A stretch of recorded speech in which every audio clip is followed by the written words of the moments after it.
असं महार नाही आला तर अमरावतीचे लोक हे पाहिले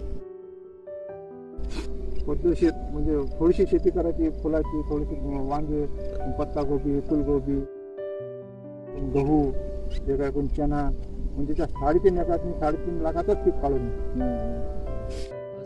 आज हम ये गेहूं के खेत में आए हुए हैं. ये गजानन भाऊ का गेहूं का खेत है, जहाँ पर स्टीम रिच और बायो 99 इन दवाइयों का स्प्रे होने जा रहा है.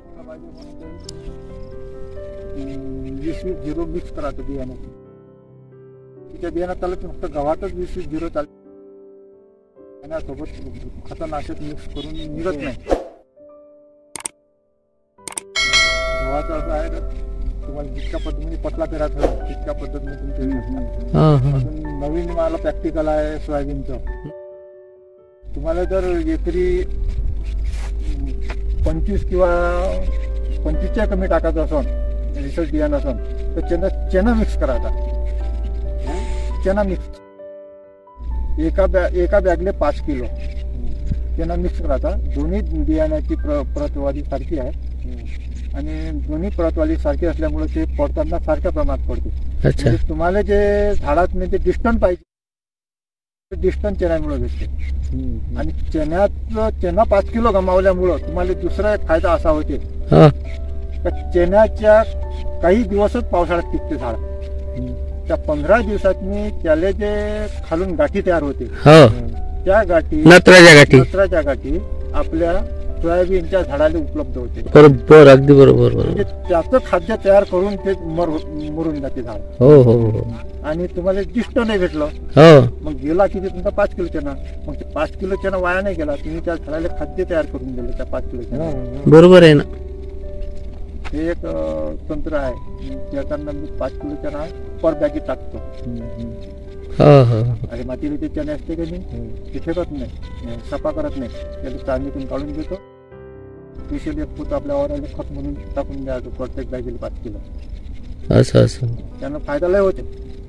हे जे आता 25 किलोवाल्या बॅगा येणार पाहिजे ना, मग 25 किलोची उन्हाळी पद्धतशीर करत नाही ट्रॅक्टरवाला. त्या चना टाकला पद्धतशीर मिक्स करून एक नंबर तुमची पेरणी. हे झाड काय होऊन जाते 15 दिवसानं उगवण शक्ती लागल्या. हे पावसात टिकत नाही. बरोबर आहे. ते नत्र तयार करून त्याला जमिनीत. आणखी आपलं बायो 99 आपण वापरतो ना, एवढं याच्यामुळे एक महत्वाचा फायदा होतो की नत्राच्या गाठी मोठ्या होतात. ज्या गाठी राहतात नत्राच्या या बायो 99 मुळे मोठ्या होतात. ते पोषक भेटलं जितकं त्याच्यात नाही. आणि आणखी एक असते सोयाबीनच्या बुडामध्ये 3 कलर तयार होते. ज्या जमिनीमध्ये पूर्ण जर समजून घ्या नत्र तयार आहे आणि ते नत्र जर आपण जमिनीमध्ये वरून किंवा फवारणीतून दिले, झाड हे सोयाबीन झाड जर आपण असं फाळलं त्याच्यामध्ये 3 कलर दिसते तुम्हाला, निळा, पिवळा आणि गुलाबी. जर समजून घ्या तुमच्या याच्यातला जर 3 कलर मधला जर एक कलर गायब असेल तर समजून घ्या काय तुमच्यातला एक घटक या झाडाला कमी भेटून राहणार. तुम्हाला फवारणीतून देणार आहे. हे एक संशोधन करायला पाहिजे. म्हणजे तुमचं पिकाला कोणती उपलब्धता कमी पडून राहिली, कोणता घटक कमी पडून राहिला, हे 3 घटक 3 प्रकारे ओळखण्याची प्रतीची त्या कास्तकाराला पाहिजे. निळा कोणासाठी आहे, पिवळा कोणासाठी आहे आणि गुलाबी कोणासाठी आहे, आणि कोणता नत्र मागून राहिला झाड हे त्याच्यात दिसते. बरोबर आहे. मी 18 त्या वावरात 20 क्विंटल पर्यंत सोयाबीन पिकवलं. अच्छा, 20 क्विंटल एकरी 20.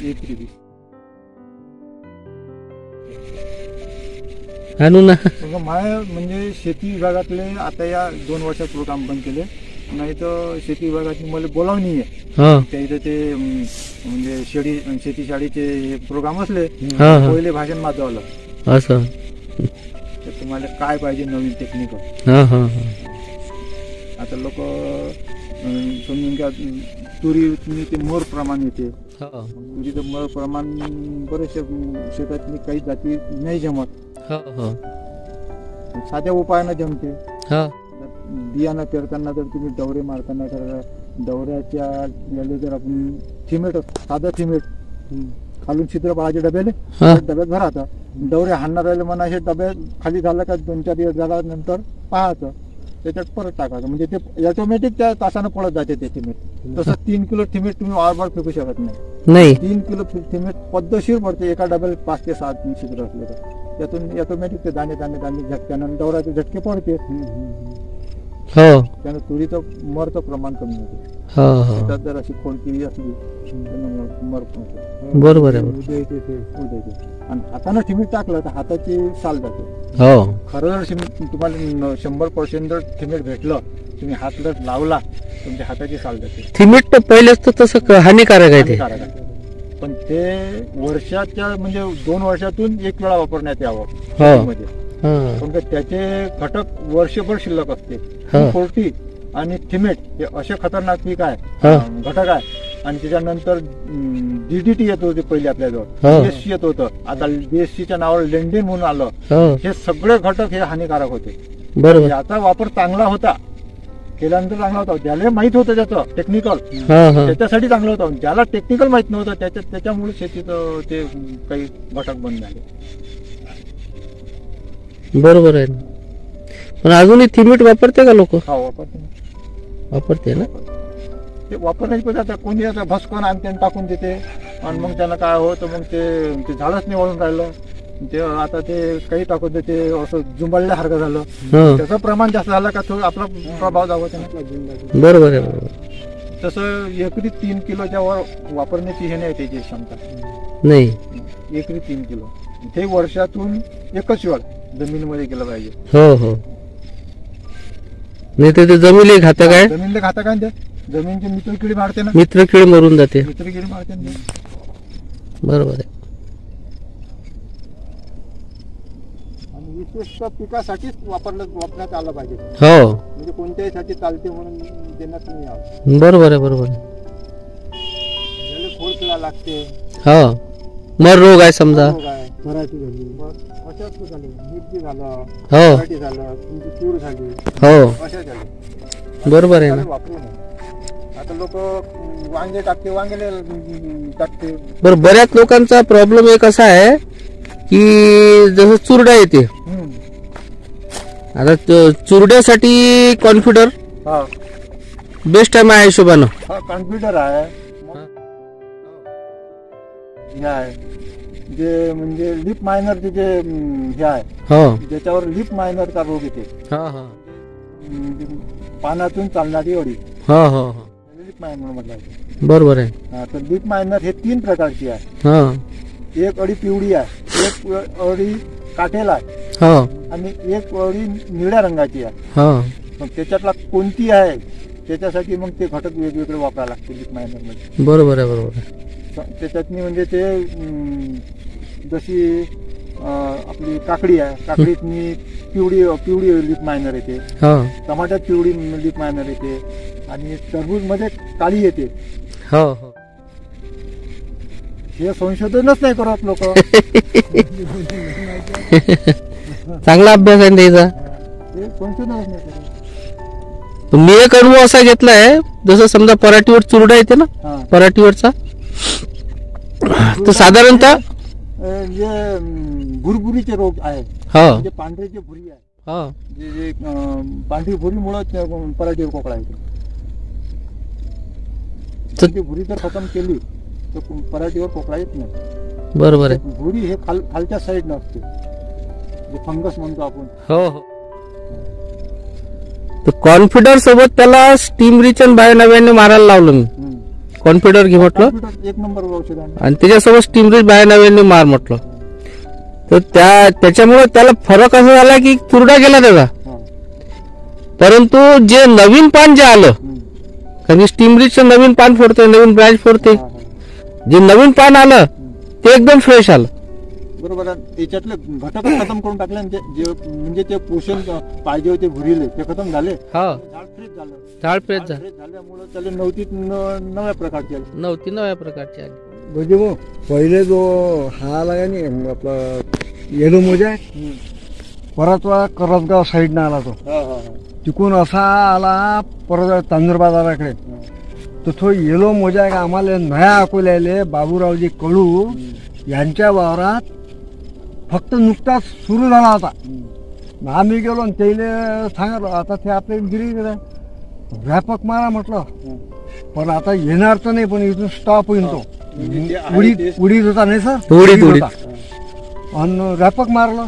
व्यापक मारल्यानंतर 15 दिवसानं गेलो तर तो येलो मोजा सरकला नाही. जसा होता तो तसाच राहिला. आणि उडीद त्यानं कापकूप करून ढोरेले, कारण तो येलाई गेला होता. पण तो जमलाही नव्हता उडीद कापकून ढोरेल. पण येलो मोजा वाढूनही चालला रॅपक मग. ते रॅपअप पुढे काय होते की जोरदार आहे. रॅपअप पुढे कोणताही व्हायरस राहिला फैलूच नाही देत तो झाडावर. फैलूच नाही देत येलो मोजा. एक तर त्याचं असं आहे की रॅपअपचं मुंगाराला तो मुंगार उडदावर सोयाबीनवर नाही. आता सारे तिकडे सोयाबीनवरही सुरू झाला तो फल कसा. आमच्या इथं नव्हता, पण यावर्षी आमच्या इथं दिसला काय त्यात. नाही, एक तर असं आहे की रॅपअपची जे फवारणी आहे ना, हे व्हायरस याच्या पहिले जर समजा तुम्ही केली मला म्हणजे आमच्या इथं दिसला नाही. म्हणजे तसं म्हणजे माहीत पडलं का मोचा हा सुरू झाला आणि स्टील लगेच फवारला माझ्यावर आला नाही. स्टीलमुळे पॉवर भरपूर आहे. स्टील नावाचं जे औषध येते ना त्याने कव्हर होतं. पण ते येण्याच्या आधी मारायला लागते. म्हणजे झाड साधारणतः हिरवं असताना. आणि हे आपलं तर जे रॅपअप जे आहे हे आल्यानंतर जरी तुम्ही मारलं ना स्टॉप करून देते, तर त्याला तिथं स्टॉप करून देते. त्याला फैलू नाही देत. बरोबर आहे. तेवढी त्याची क्षमता असेल ना. हो हो हो, त्या क्षमतेमुळं जे असते घटक हो ते स्टॉप करून देते.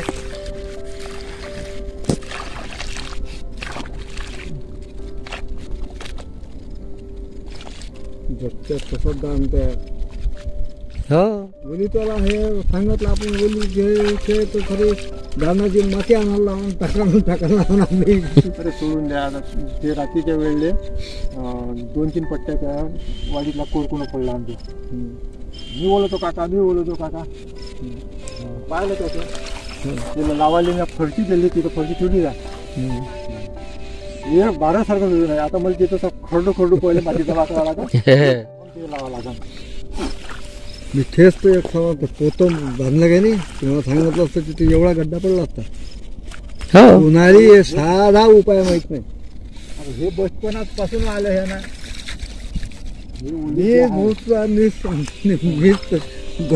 गड्डा पडला माझी एवढा गड्डा बोलतो असा. हे बचपनापासून आमचं ओली.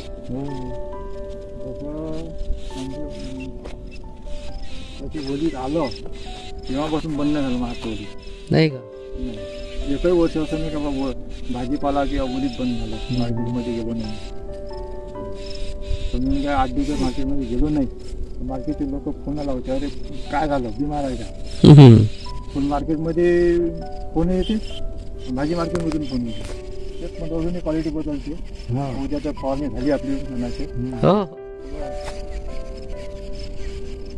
आणि 100% उद्या फवारणी करतो. तुमचं फुले जाते का मग मार्केटला फुले. हे मार बिमारीच्या यावर्षी बंद केलं नाही तर रोज मला 2 क्विंटल फुट आहे. असं का? झेंडू आता झेंडू उपडला नाही, हरभरा पेरला. अच्छा. 12 महिने फुल पाहिजे मला. आता हे थोडंसं ठेवलं. आता कसं मार्केटात गेल्यावर लोक माहिती विचारते ना. हो खताची याची त्याची फवारणीची. तर मग ते भेटी कुटी होते, चहा पाणी झालं का ते होते म्हणून जावं लागते मार्केटमध्ये. बरोबर चांगले म्हणजे कमीत कमी माया मंडळमध्ये 400-500 कास्तकार मार्केट लाईन सगळे सगळे रगडच आहे. हो ना.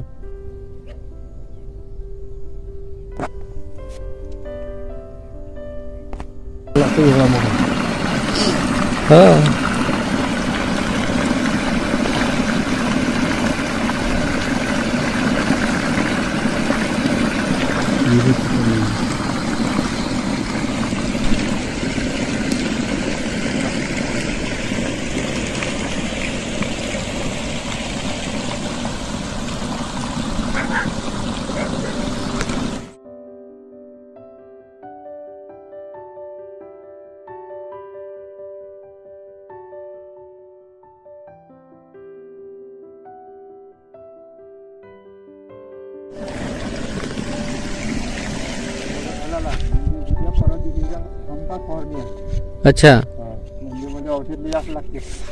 अच्छा अच्छा.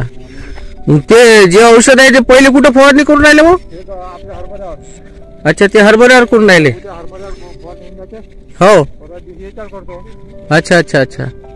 मग याच्यासाठी औषधाला या लागन. येतोच ना अजून. तर त्याच्या नावाचा फॉर्म भरतो ना. हो हो हो हो. संभाजीच्या नावाचा. हा ठीक आहे ना. संभाजीच्या नावाचा आहे आणि तुझं काय आपल्याजवळ. अच्छा